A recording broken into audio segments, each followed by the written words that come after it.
Welcome back, everyone. This is Jose Niño with another segment of El Niño Speaks. Today, I have the great pleasure of being joined by Chris Rossini, the co-host of the Ron Paul Liberty Report.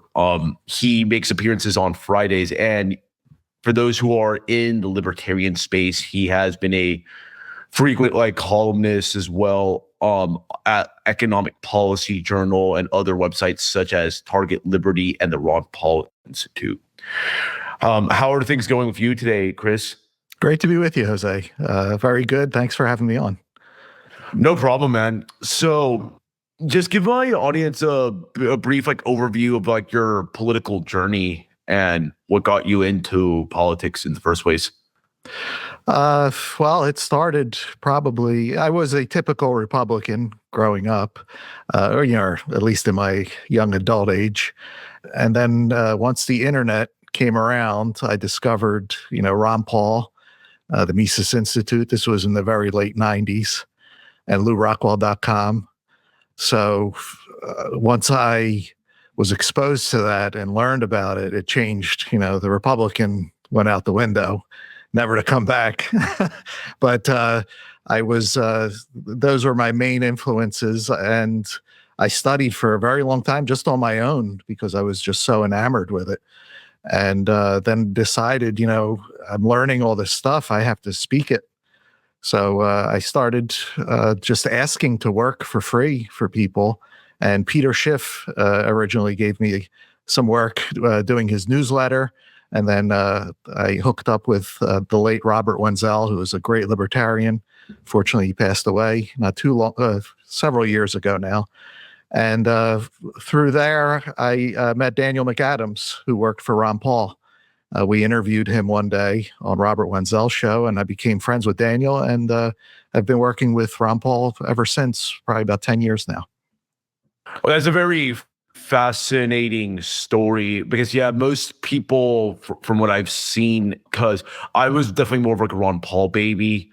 Just watching some of his videos on YouTube got me into that. This was around 2007, like almost eons ago. But it is interesting to see how people come to this general space of dissident, if you will, right wing or alternative right wing type of politics, whether it's libertarianism, paleoconservatism, and all of that.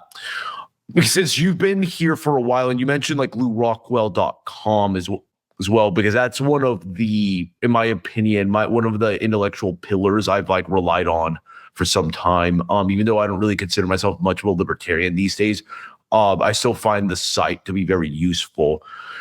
What has been your general impression about the growth of libertarianism since you got into the movement, if you will, and up until the present?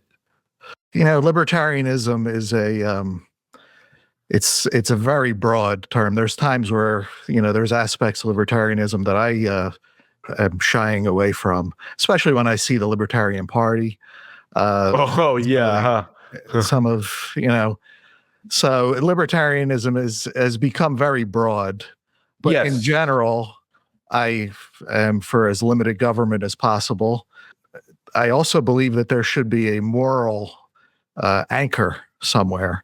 That may, not exist in libertarianism. They don't want anybody telling them anything, that's moral. So that's just my own personal opinion.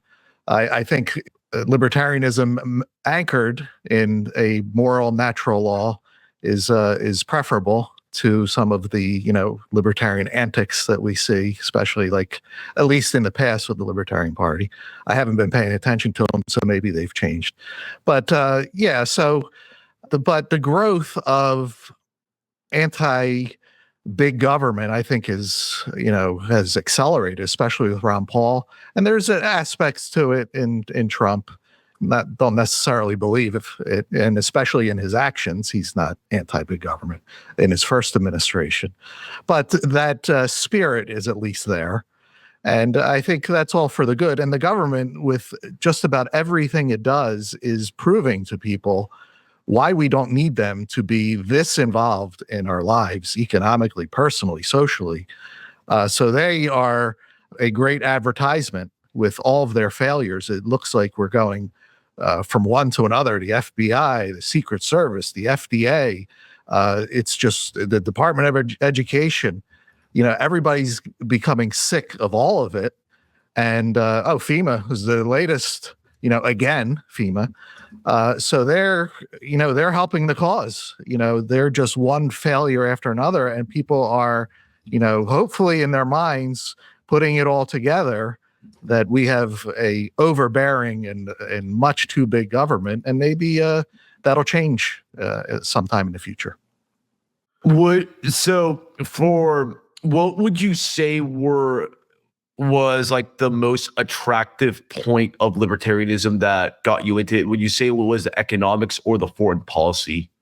Originally, it started with economics, and I talk more about foreign policy probably because we're so close to World War that you have to.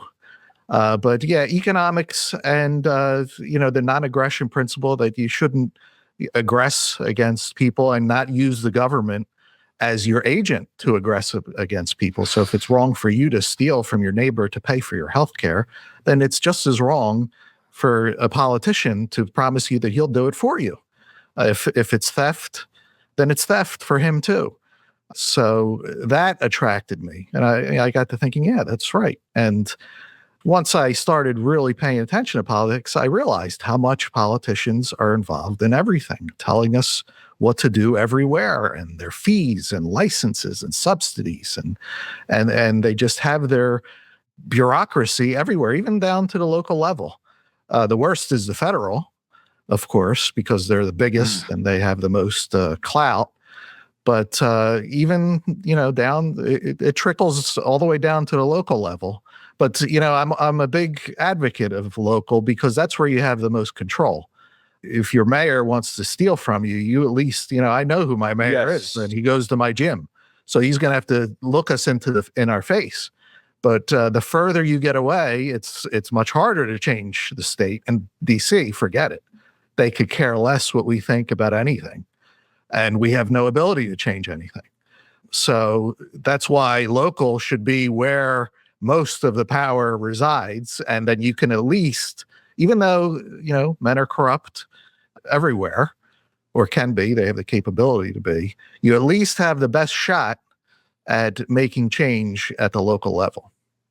I agree with that. In my time being in the political space, I have noticed over the years that a good deal of people, whether it's like Ron Paul libertarians to paleocons or whatever, there's a really unhealthy obsession with federal politics and like activism there that I believe does not produce good results.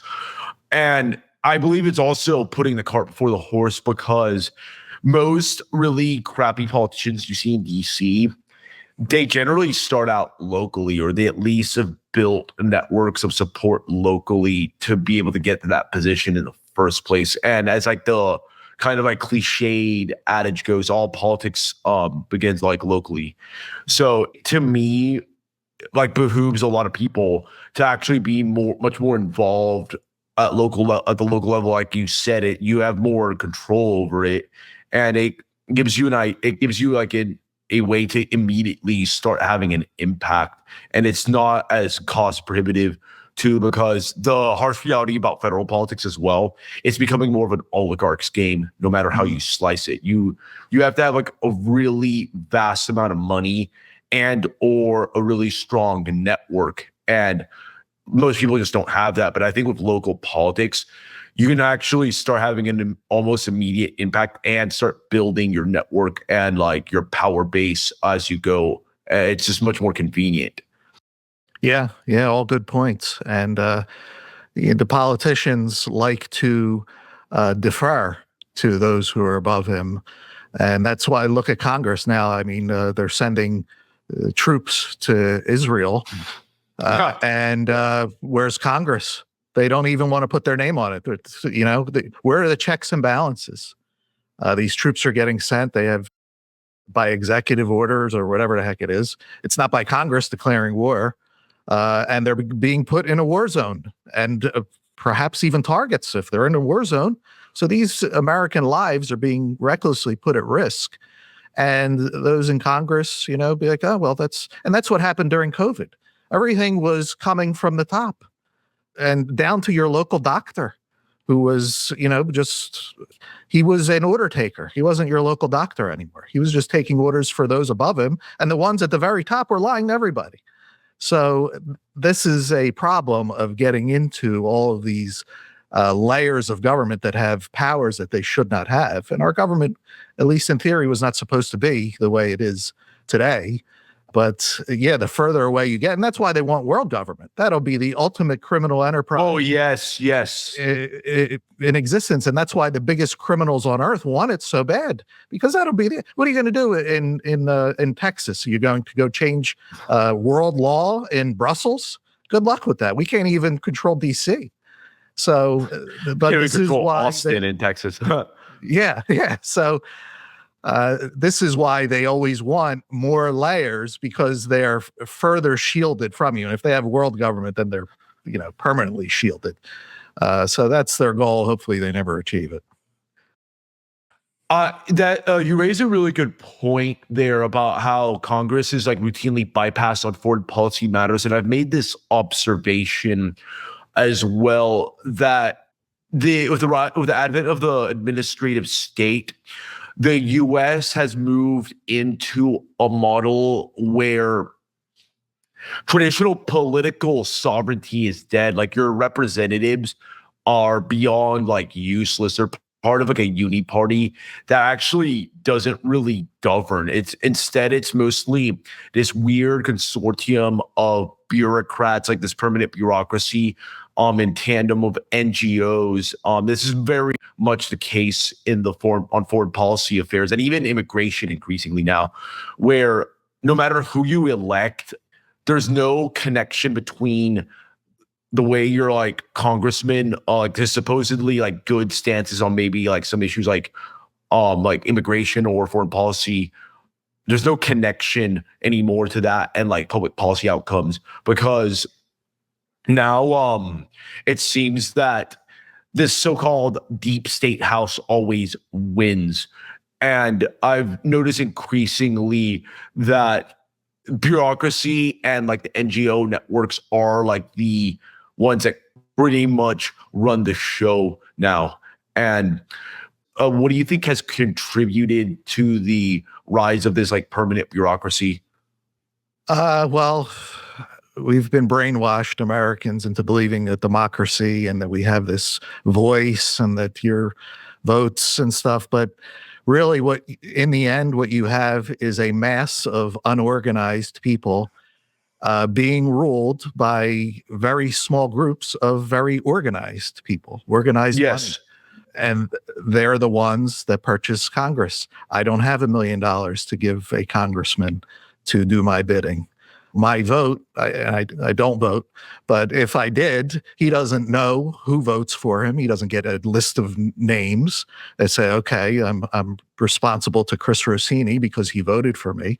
But when a special interest is sitting across from his desk, giving him a check, he knows exactly who that is and exactly what is expected of that $1 million.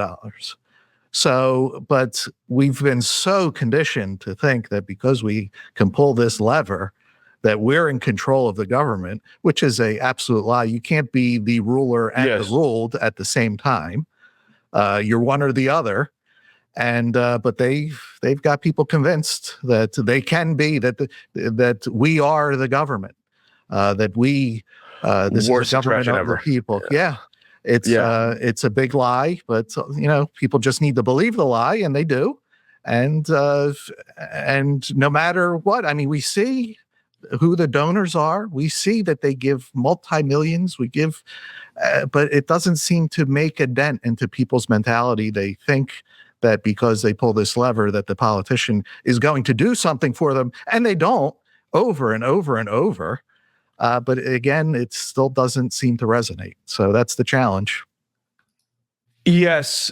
The democracy fallacy, in my opinion, is one of like the most pernicious myths of the American civic religion that your vote counts and that your like policy preferences, if like you have like a majority of people that share your policy preferences, it will translate into like that same public policy. It's just completely fallacious.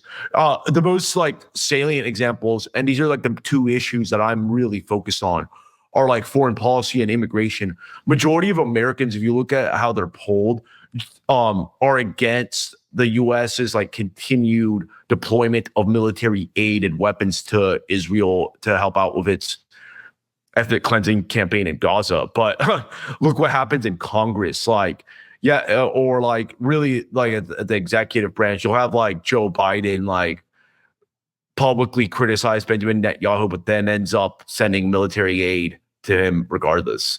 And then like also immigration, on the immigration front, like you see across the board calls for by the American populace to restrict both legal and illegal immigration. And guess what? None of that ever gets addressed. The borders remain loose, and the U.S. immigration system remains very broken.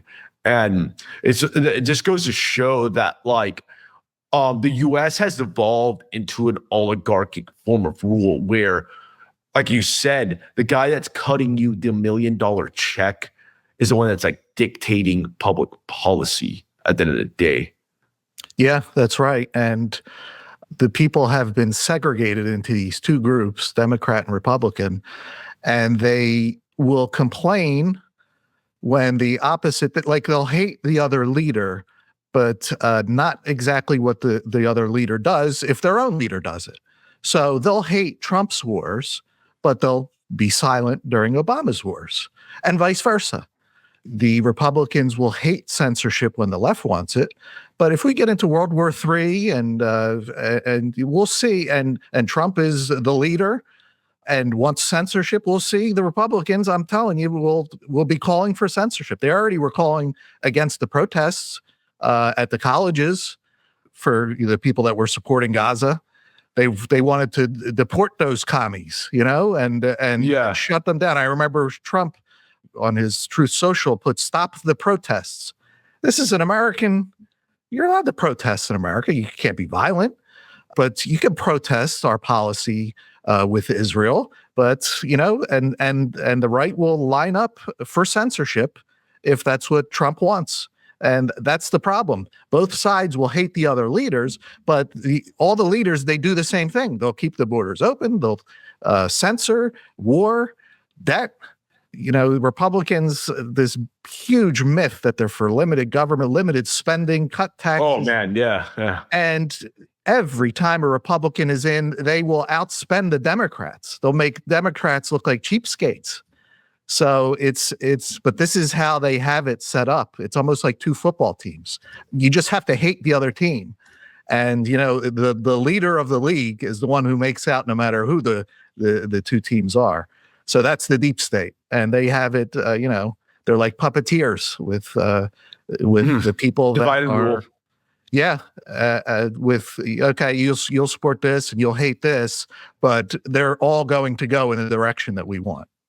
Yes, this type of fake polarization, I believe, is an instrumental ruling class tactic that actually gives the regime a surprising degree of stability, because when everybody's just fighting amongst each other over like petty stuff like this, it allows them to like move in the shadows and continue with all their political malfeasances. It's very annoying because I've been in this space for a while, and I just see people falling. They're like almost like moths to a flame. Like these puppeteers, they light the flame, and the population just flies into it, and just crashes into it like on the regular. It's amazing how even people I know that have been so-called aware about a lot of this stuff fall for this trick all the time. It just goes to show how deep the programming goes.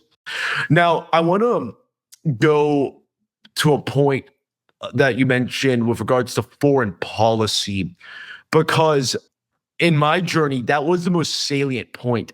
I generally still hold, I'd say, like certain views on domestic issues, like ending like central banking, monopolized central banking, and downsizing the administrative state. But I would say by far the thing that got me into like into this alternative political space was foreign policy, especially Ron Paul's like debates of Rudy Giuliani and his just overall opposition to the never-ending wars and like the global war on terror era. I've felt that despite the rise of like Ron Paul Republicans and this so-called America First movement with Donald Trump that brought in like this like populist wave, that on the margin, there have been some positive changes in the discourse about foreign policy. But when it comes to the substance, whether it's like the moves made by like foreign policy bigwigs in DC to like the people who are being elected and calling the shots, it really hasn't improved that much. It's basically been like some cosmetic improvements, but in terms of like the actual substance, I think the foreign policy realm still remains like very much universalist and fanatically Zionist. What do you think in terms of like foreign policy changes within the Republican Party have been like in the last few decades? Yeah, it's been bad ever since, I would say, well, even before Reagan. But Reagan, the neocons were coming into our government, so they're the universalists. We have to spread democracy around the world. I mean, we just talked about the fraud of democracy, and they want to spread it around the world by force, military force, and that's what we've been doing. We've bankrupted ourselves doing this. We're not meant to spread anything other than at most maybe set a good example for the world, and maybe they'll want to copy you. But that's, not even in anybody's thought process. It's to dominate the world, ultimately. And that's why when you think about the enemies that we are told that we have, these are enemies that don't want to be a part of this globalist system.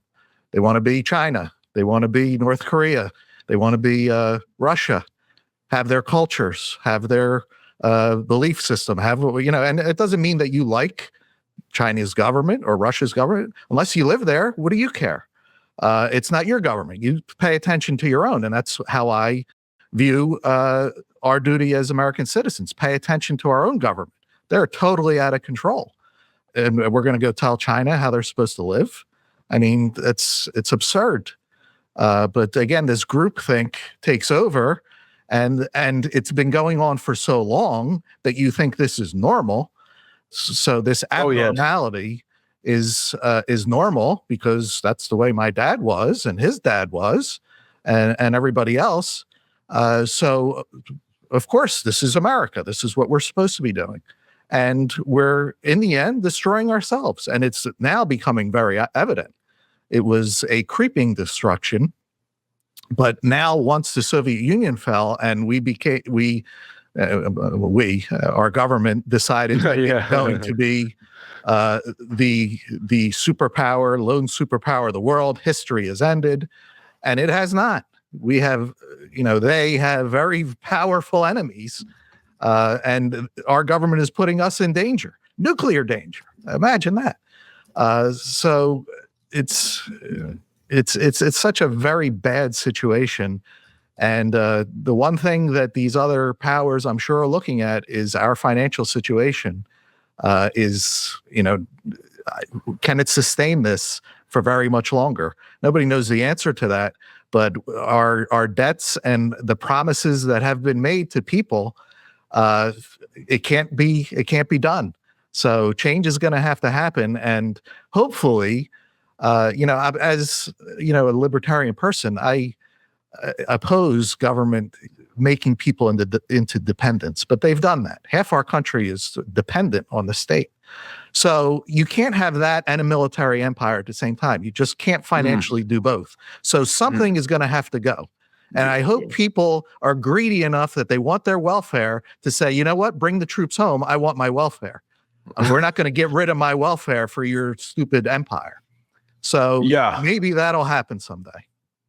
I actually agree with that scenario you painted right there in your concluding remark, because I'm of the opinion that the this American empire is not long for this world. When you look at the combination of domestic issues of like the entitlements practically going insolvent, massive cultural polarization, like a mass migration crisis, and then the rise of a multipolar world order where the US is not the only country that's going to have a say on the world stage.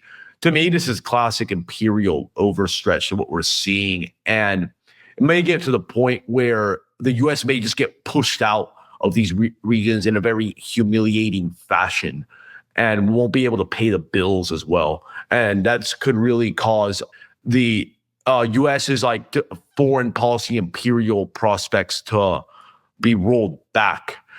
And I think it'll go more insular, but there's going to be a whole nother set of challenges and threats there.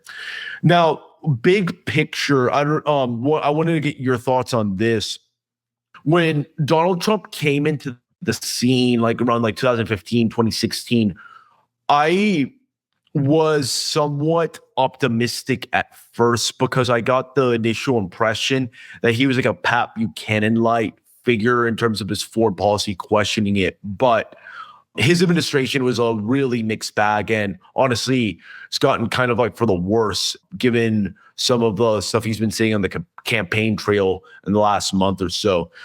Were you also kind of optimistic when Trump walked down the escalator in 2015, or were you skeptical from the jump about his foreign policy inclinations?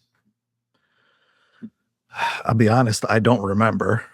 In general, I root for the guy. Like I said, I don't vote because I don't, he's just, like you said, a very mixed bag.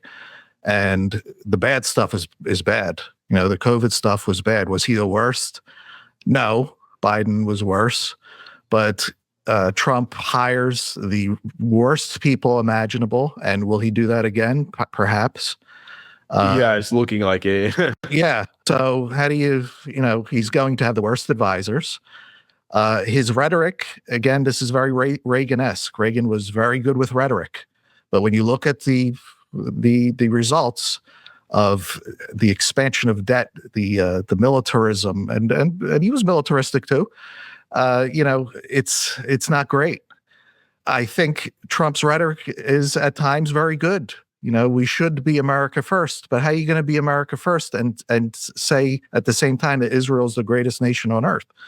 And take $100 million from Adelson and say that you're the greatest president for Israel. That is where World War III could start. Ukraine has lost. Just because they're keep going doesn't mean they haven't lost. They've lost. So the next arena may be the Middle East, and that could be Trump's downfall. If he lives up to his Israel rhetoric, then we're toast. So we got to hope that he's, just throwing them a bone with words, because that'll be the end of our, once we get mired into Iran and all of that, we're going to send troops to go die for Israel, and Iran is backed by Russia and China, two nuclear powers. I mean, this is nuts. And again, we can't afford it. We are nothing like the country that we were in World War II, where we had all the gold, we had all the manufacturing, we had patriotism. They had a controlled press to where, they told the Americans, this is reality. This is reality, go fight. And they all lined up because they had no other alternatives to tell them otherwise. All that's gone. Thank goodness we have the internet, we have social media to where people be like, no, this is, BS. I'm not going to die over there. So they have all this stuff going against them. And it could be, it could really be the end of our country. It could, like I said, if you have that scenario where you have to choose America first and take care of the people that you've got on the hook with dependency and Medicare and Social Security, they're expecting these checks. What are you going to tell them? I'm sorry, we blew it on another war, a world war? For Israel. Yeah, for Israel. I mean, so Trump could end up being the worst president ever if he goes down that road, and who knows what he's going to choose. The problem is he's one man. The government is infested with people that want World War III. So, but he will have a lot of power. He could say no. He is the commander in chief and say, sorry, we're not going to go die over there. So we'll see what he chooses. I hope he chooses that road, but he hasn't given the indication that he would. Yes, his as you mentioned, his hiring decisions in first administration, Pompeo, Bolton, and even like Elliot Abrams just belied his rhetoric. It's actually interesting. Trump is one of the few type of political figures that can sound like anti-war and also pro-war at the same time, with these ambiguous statements saying like, oh, like this Ukraine war or this Gaza conflict would have never happened under my watch, which could be interpreted in many ways if you actually think about it. But like I look at the concrete political action because I come from a political lobbying background, and my whole thing is ignore what the politician says, look at what they do, who they pact with, the money the people they are aligned with, how they vote, most importantly. And when you look at it, it looks like more of the same. I want to talk about now, like we've already been talking about Israel or whatever, and we might as well bring this up because I think it's very important because, as you said, I think this whole potential Iran war would be a accelerationist moment for the American empire in the sense that this could actually bring about an irreversible decline for the US's standing not only on the globe, but its functionality as a polity. And a lot of this stems from the Israel-Gaza conflict. What were your initial thoughts about October 7th, and what do you think brought it about? Well, you'd have to go. We're told, of course, that the world started on October 7th. It certainly did not. This is a conflict that goes back to even before World War I with the Balfour Declaration, and then you have that war, and then you have the establishment of Israel. This is a long process that has been going on with Palestinians and the Israelis. So it didn't begin on October 7th. And if you look at how Palestinians have been treated, how they're treated as well, you could just look at how they're talked about today and what they want to do to them and what they have done to them. This wasn't a response by Israel in a military fashion. They just are taking out civilians, and it's just not how. It looks terrible for us as Americans because we're subsidizing it. So when people see that, they associate America with it, and it's a tragedy. I mean, what they did on October 7th, the Palestinians, but I would say the response has been far out of proportion, and now it's expanding into Lebanon. So, and our government just they give standing ovations to Netanyahu. So it's very bad. And while that is their fight, our government should not be involved. And like I said, as an American, I have to be most concerned with what my government does. Get out of that and take care of us. And if we did, that situation would be much, much different because you can obviously tell that Israel needs us. They need our money. And it almost, they're now our troops are there. So without that, they would deal differently with their neighbors. They would be forced to, unless they found somebody else to finance and subsidize them in the way that we do. So, but our government, again, is tied to the hip to this, and it's very bad for us as Americans. Oh, yes. I agree with you about the underlying history, and that's the problem, too, with our foreign policy discussions, is that most people, they become so light switch brained and myopic in how they've analyzed foreign policy affairs.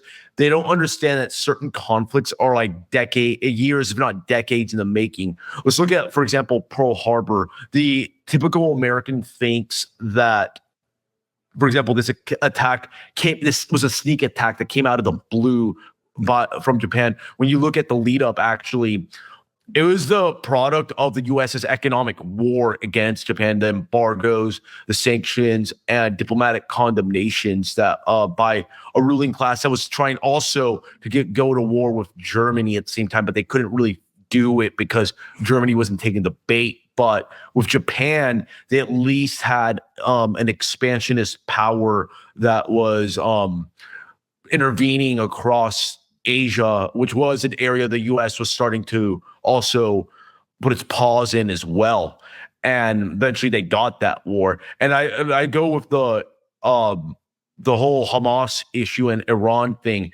This is multiple decades in the making, as well, and on the Iranian front, with the U.S. constantly intervening there and sanctioning the hell out of Iran. And people think that, oh, this country just like randomly hates the U.S. because it's like a foreign civilization. It's just not really the case, like, at all. It's really they hate the U.S.'s national security elites. That's what they hate, who have been responsible for multiple decades of like geopolitical machinations.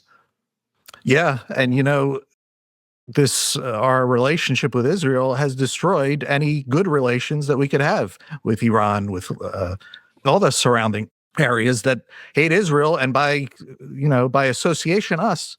We could buy Iran's oil. They sell it in a market, buy it.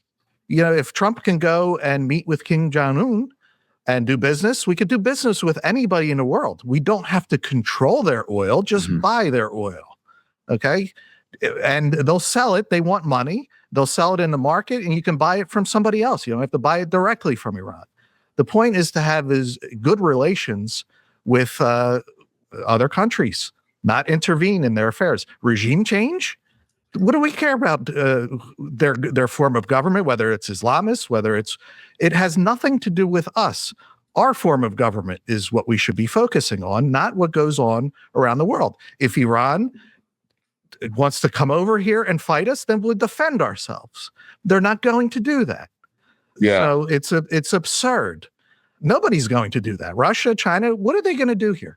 They have all the manufacturing. They have the resources. What are they going to have? A bunch of paper pushers here that they are going to rule over? A bunch of service jobs? The same thing with Europe. Why would Putin want Europe? What is he? The place is a basket case with migrants and everything else. He wants to go rule them? For what reason? Yeah. He already has all the natural resources in the world. He wants Orthodox Christianity there, their culture. They don't want LGBTQ. They don't need that stuff. But, look at the stuff. He's going to take Europe. He's the next Hitler. And that's what we're told. And we're told he's the enemy because of that. And he hasn't done any of that. He could have taken Kiev immediately, but he hasn't even done that.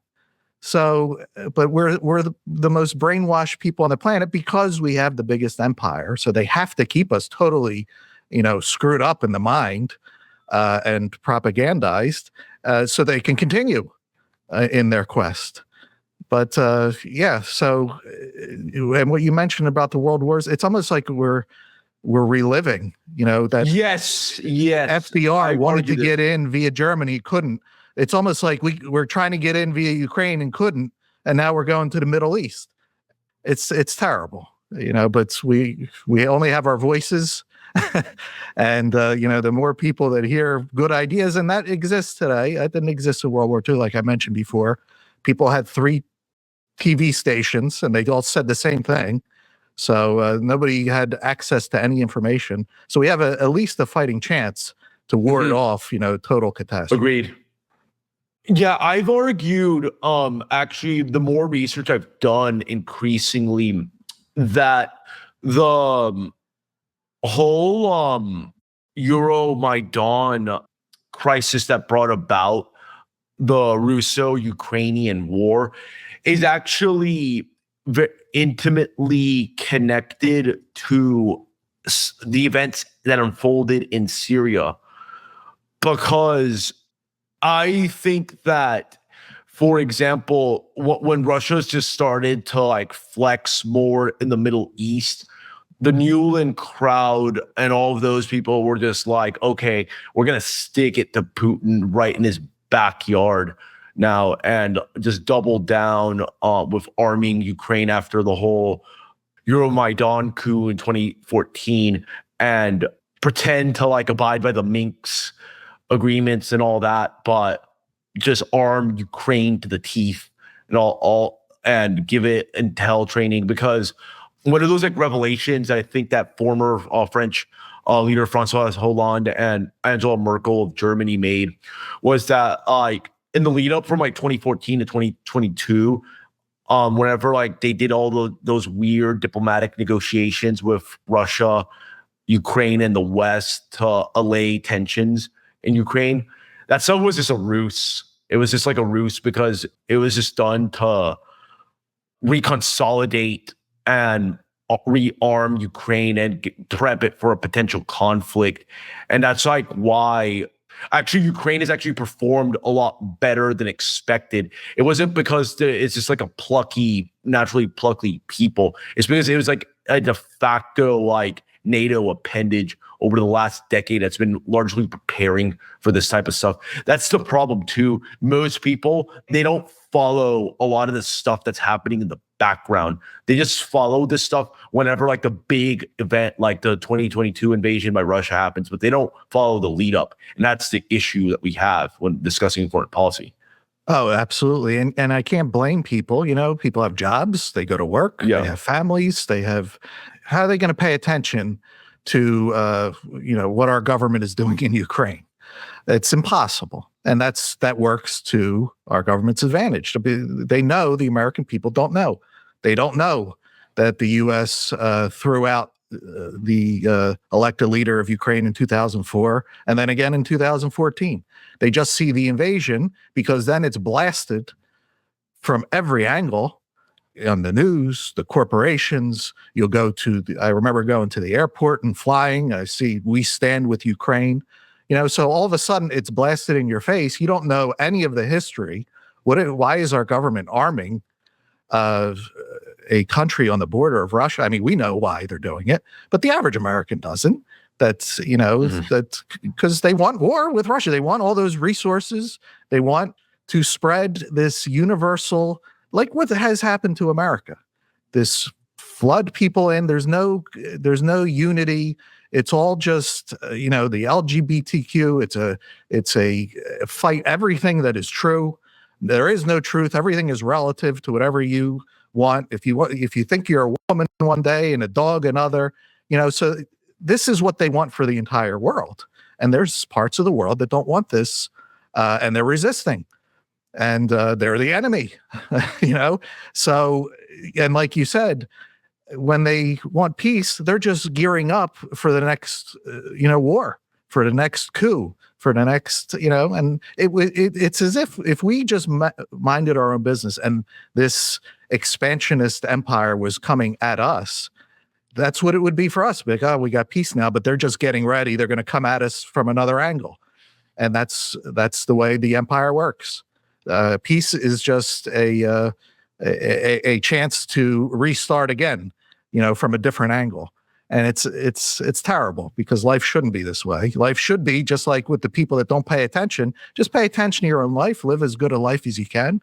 But these people, they end up with all this power in their hands and they want to use it for their, delusional dreams. Oh, big time. And yeah, it almost becomes like war is peace if you think about it. It's manifested in its in real form, no longer just like a 1984 trope. It's actually true. Like you're never really in like a true state of peace. Really, the peace that you see on the world stage, like in these in the years leading up to a conflict, that's where the consolidation of the gains are made. Because like if you look at like, for example, Ukraine after like the Maidan coup, ostensibly Barack Obama at that time was not willing to arm Ukrainians because he correctly saw it as potentially a major escalation, and Russia had escalatory dominance in that theater. But a more cynical reading of that was that the American ruling class was just consolidating the gains it made during the Euromaidan coup by knocking out Viktor Yanukovych and putting in basically a puppet regime that would do its bidding like almost 10 years later by provoking the Russo-Ukrainian war. But yeah, like this type of like you said, this type of thinking does require you to take a lot of time out of your day to like research the facts and everything. I mean, I don't expect everybody to do that, but when you have like a so-called like elite pundit class or whatever, professional journalist class that can't even do this and that's part of their work, you know, things are just going to go like downhill. Now, broadly speaking, where do you think you see things going with the Russia-Ukraine conflict and the Middle Eastern flare-ups in light of the elections that are coming up in just a few weeks? It's a tough one. I see a lot of Israel supporters or Zionists. They want Trump in there. If I was a Zionist, I would too, because if the goal is to get Americans completely on your side and perhaps even fighting and dying for you, Trump would have a better chance of whipping up that kind of support. Kamala Harris is not going to convince Americans to go die for Israel. Trump has a better shot at that. You know, he has diehard supporters that will do whatever he says. And if he says that the mullahs are, you know, we have to go get the mullahs, they're going to go, you know, and follow him. So that's a danger. The assassination narrative, that whole assassination narrative that came up is like, it's actually kind of scary because a lot of people have bought into that. Yeah. And Trump goes along with it. So that is a danger. And that's probably why the Zionists want Trump in there, because Harris is not going to, you know, she may send money, but we may need more than money. And nobody is going to follow her into the Middle East. Nobody. Yeah. So that's a very big danger. Now, if Trump does that, then that's it. That's America First is gone. And, you know, what happens to our country after that? Yep. It's Empire Judaica. Yeah. So it's terror, you know, let Israel be Israel, but they don't need, you know, they do need us. But what we're enabling will destroy them and us.